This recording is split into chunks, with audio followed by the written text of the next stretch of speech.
King Ghidorah, this terrifying oversized larger-than-life three-headed alien dragon monster is undeniably the most diabolical and demonic fictional character to have ever graced the silver screen. Unlike some of the most prominent pop culture villains, Ghidorah neither has quite a complex backstory nor does he have some kind of a complicated secret motive. What makes him so terrifying and compelling is the fact that he causes destruction and chaos just because of the sheer pleasure and joy that he achieves out of it. He is well and truly for all intents and purposes unquestionably the embodiment of the word evil. He is the most sadistic titan imaginable who manages to make iconic villains like Thanos and Darkseid look like some kind of Barbie dolls. Coming to the Monsterverse, his only appearance so far has been in the movie, Godzilla King of the Monsters 2019. And to be very honest, if I had to rate his portrayal in that movie on a scale of 10, I would probably give him an 11. He was an absolute force of nature in that movie who could literally cause a Category 6 hurricane just by moving. As someone who has closely followed all the different versions of the character, I can easily say that Monsterverse Ghidorah is the most terrifying and scary version I've ever seen. He truly felt like a dark cosmic entity emerging out from the shadows of outer space who is literally a living walking epitome of pure unhinged evil, death, destruction and chaos. But at the same time, his presence in the movie also resulted in one of its biggest criticisms. For a character of King Ghidorah's status, he barely had any screen time and his story arc in the movie felt rushed and incomplete for most parts. I also feel like he was introduced way too early in just the third movie of the franchise. If you have followed the character from the TOHO kaiju movies, you would agree with me on the fact that King Ghidorah is more like a final boss kind of a villain who fits better in a world-ending kind of a storyline. I believe the reason why Legendary Studios decided to introduce King Ghidorah so early on is because back in 2019, they actually did not think the franchise could go on and financially sustain itself for another 5 to 10 years. They wanted to bring out the best elements of Godzilla's rogues gallery before the franchise would eventually get scrapped or discontinued. But currently in 2024, after the overwhelming success of Godzilla x Kong: The New Empire, it definitely looks like the franchise is well and truly here to stay. I can assure you that we are going to get 3 more Monsterverse movies at the very minimum. Which is why there is a strong possibility that Monster Zero will eventually have to make a return at some point. As a matter of fact, King Ghidorah is like Lex Luthor to Godzilla's Superman, which is why it is going to be a major wasted potential to keep the three-headed dragon away from the Monsterverse for too long.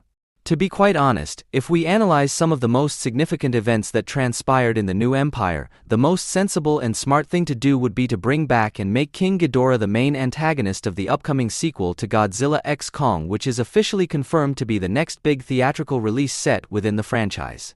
Technically, King Ghidorah never actually died at any point because according to the Godzilla vs. Kong novel, which released shortly after the theatrical release of GVK, Ghidorah's mind and soul entered the body of Ran Sarazawa after his death.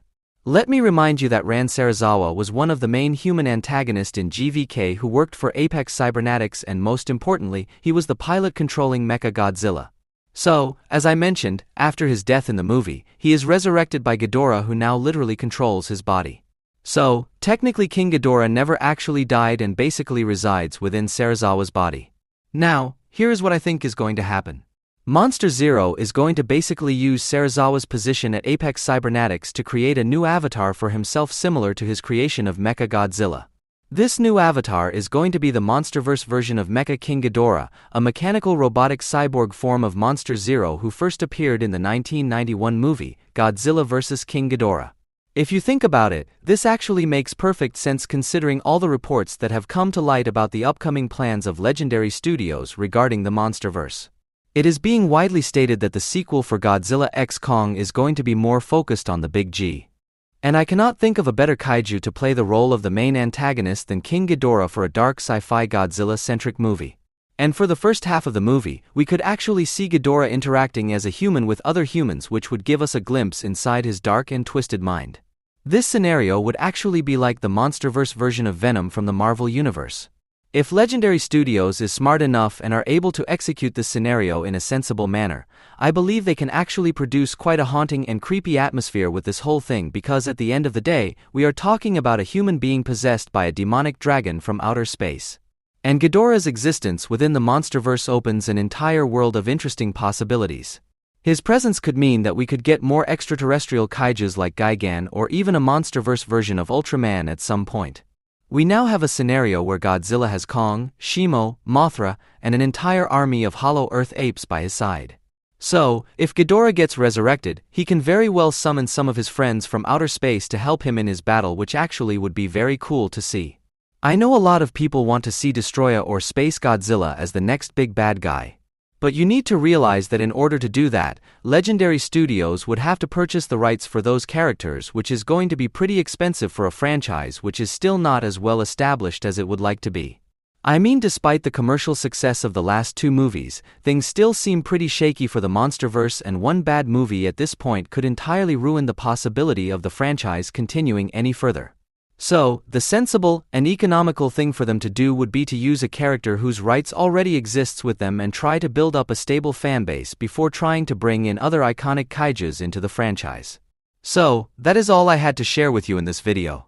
What do you guys think about Legendary Studios bringing back King Ghidorah as the main antagonist of their next movie?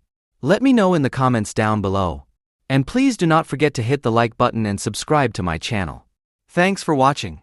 Have a great day.